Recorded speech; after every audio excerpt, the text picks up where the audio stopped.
Should the Chicago Bears trade for Giants edge rusher Kayvon Thibodeaux? There's some conflicting reports out there about his availability. We explore next here on Chicago Bears Now.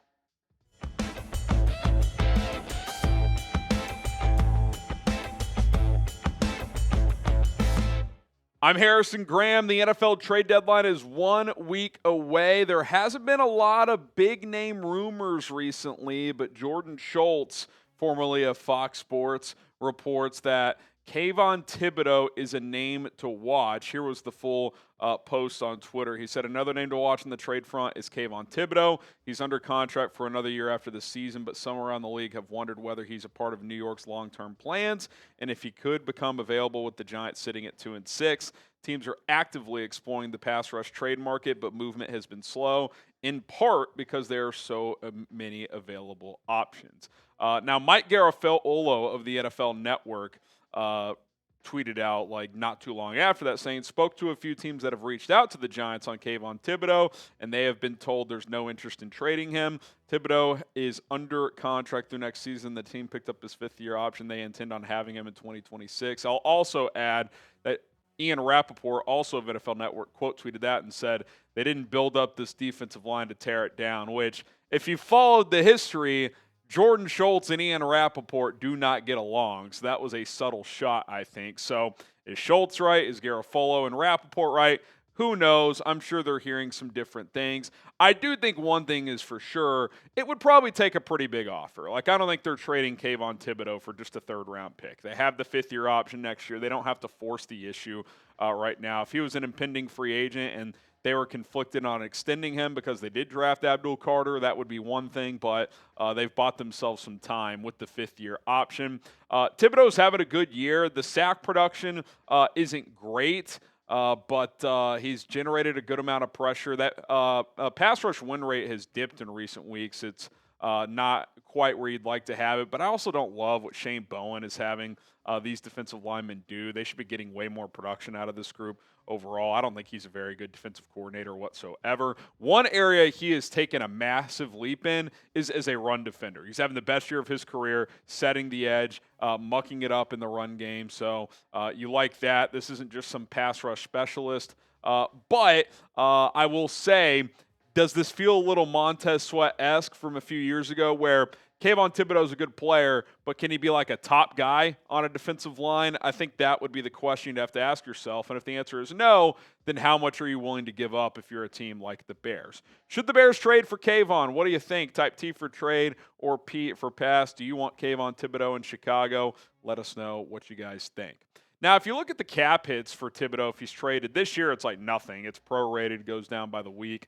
$600,000 wouldn't obviously do anything to your salary cap. And then his fifth-year option next year of $14.75 million, pretty reasonable number for a young, talented edge rusher. So, again, I think that's part of why the Giants would be hesitant to move him if they didn't get an offer that they thought was fair and generous. One thing I will say personally, just if I'm running the Bears, there's no chance I'm trading a first-round pick right now for Kayvon Thibodeaux. I'd be hesitant even to do a second just with where the Bears are at right now. They're 4-3, but is Kayvon Thibodeaux putting you over the edge? Maybe he is, maybe he isn't. He's a young, controllable asset, which is nice to have, but I would still be hesitant to trade a premium draft pick right now. Now, one possibility, and we've discussed this before on a couple mailbags and so on and so forth, is would DJ Moore be a piece you'd be willing to part with in a trade like this? If you're projecting forward, if you're unsure about DJ Moore's long-term spot on this roster, if you're projecting Luther Burden to continue to take steps forward and be a bigger piece in the offense, you obviously drafted Colston Loveland. If you wanted to unload DJ Moore's salary in the future anyway, would you consider offering him in like a draft pick for Kayvon Thibodeaux? That's something you could do. I've been pretty firm in saying I'd be surprised if DJ Moore got traded midseason, but if he did, I think it would almost certainly be in some kind of player swap trade. I don't think you would just trade him for a draft pick. So we'll explore a little bit more on the Kayvon front. Plus, the Bears did sign a defensive end today, so do want to dive into that news as well. But today's show is sponsored by Ethos. Life insurance is one of the most important investments you can make in your family. Now with Ethos, you can get covered and protected in minutes with rates as low as $2 per day. Billed monthly, you can also get up to $3 million in total coverage. As a husband and father, having life insurance is absolutely critical, and it's something I don't want to take for granted. Ethos is revolutionizing the insurance industry with a 100% online process and can provide protection for you and your loved ones. With Ethos, you can get life insurance in as little as 10 minutes.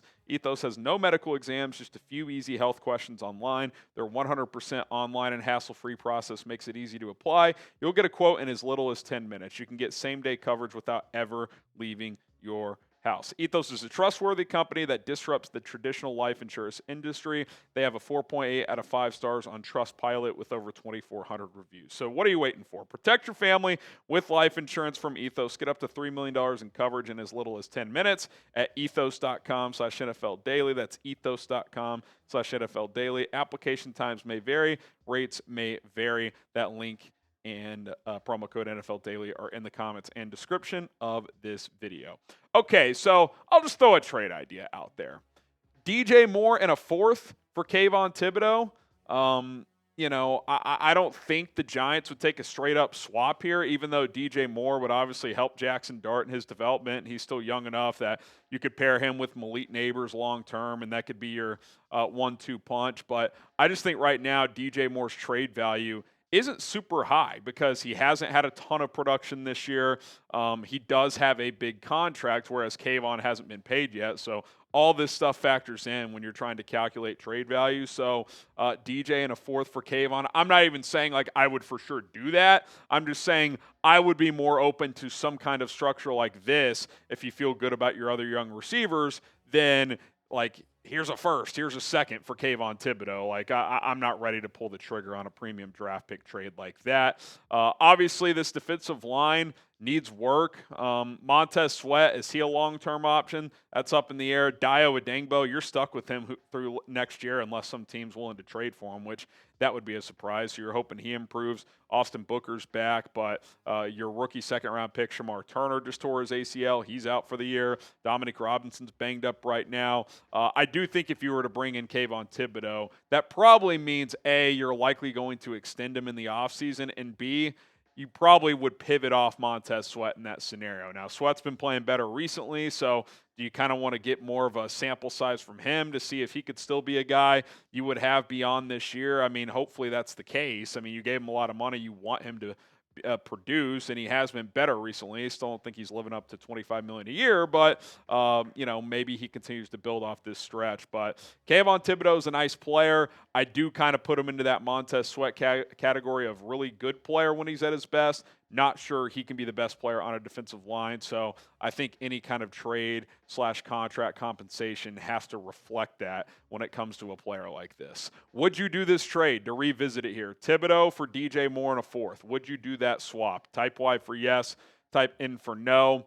This second, I would probably hold off. Let's get through the Bears-Bengals game first and just see kind of where things sit with this team. Obviously, with the trade market in general, is Luther Burden back from the concussion protocol at that point? Obviously, that's a small factor in this as well. So I wouldn't do it this second, but before the deadline, if I felt good about the other receivers after Rome Odunze, I'd at least be willing to entertain the idea of that. And again, I'd rather do that type of trade than give up a premium draft pick.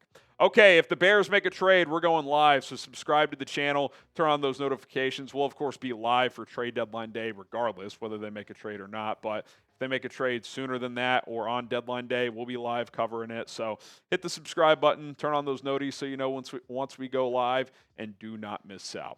We're not going live for the signing of Jonathan Garvin, but we are still covering it because that's what we do. The Bears have signed him to the practice squad, the former Green Bay Packer, Tom Pelissero, with the note that they're signing the former Miami Hurricane to the practice squad, courtesy of his agency there. Kind of just a background on his journey. He went to college at Miami, graduated in 2019, was a 2020 7th-round draft pick for the Packers, spent 3 years there, had 1.5 sacks in 2021. That was probably his most productive season. bounced around. He got cut in 23, wasn't really on a team that year, signed with the UFL Birmingham Stallions. They actually won the league that year. He was pretty good for them. Signed with the 49ers in the offseason, got cut on final roster cuts, and now he's on the Bears practice squad. And again, the Bears are thin at defensive end right now. They don't have a ton of bodies right now at this position. It's not crazy to say that Jonathan Garvin this week or in the near future could be a game day elevation off the practice squad. I mean, this is what you got. You got Montez Sweat, Dayo Odeyingbo. Austin Booker is making his season debut this week. He's been activated from short-term IR. Daniel Hardy, who's more of a special teams player. And then you have Jamie Croma and Jonathan Garvin on the practice squad. That's it. I mean, you were playing Shamar Turner more at edge. Dominic Robinson has actually been pretty decent. He's out for at least a few weeks with that high ankle sprain. So they had to at least get a body in here that could try to pick up the defense quickly and potentially play in the near future if you need him to. I think you wouldn't need him this week barring an injury in practice, but you're probably one injury away from calling him or Croma up, and you might even call one of them up this week depending on how many bodies you need for this matchup. So definitely a position that's thinned out, just like the cornerback position. So I'll ask you, what is the bigger concern on the defense right now? Is it edge or is it cornerback? I think for this upcoming matchup, it's probably corner against Jamar Chase and T. Higgins, trotting out guys like Nick McLeod and Jalen Jones. That's a scary proposition, but in general, both these positions need some more depth and honestly need some more just quality players. Obviously, you have good players at corner who are just hurt right now. Hopefully they get back soon, especially Tyreek Stevenson, but edge, big picture, is probably the bigger need because you don't have great production there. All right, before we sign off, Brad Biggs has the note that the Bears did bring in 7 players for a tryout today. A lot of offensive and defensive linemen. The former Utah offensive tackle Jackson Barton, Jake Hansen, former Oregon center, Royce Newman, former Ole Miss guard, Andrew Stuber, the offensive tackle out of Michigan, DJ Johnson, the Oregon linebacker, Pitt linebacker Rashad Weaver, and defensive end Jeremiah Martin out of Washington. Notice no corners in there. Maybe that's a sign that Tyreek Stevenson is going to be coming back this week. The Bears do have a roster spot open. They officially put Shamar Turner on IR and activated Austin Booker, which still leaves them with 1 roster spot. So we'll see what they do. Could be Eamon Ogbongbemiga being activated later in the week, but we'll have to wait and see. We, of course, will have it all covered here on Chicago Bears Now, so don't forget to subscribe and turn on those notifications. We'll see you guys soon. Bear down.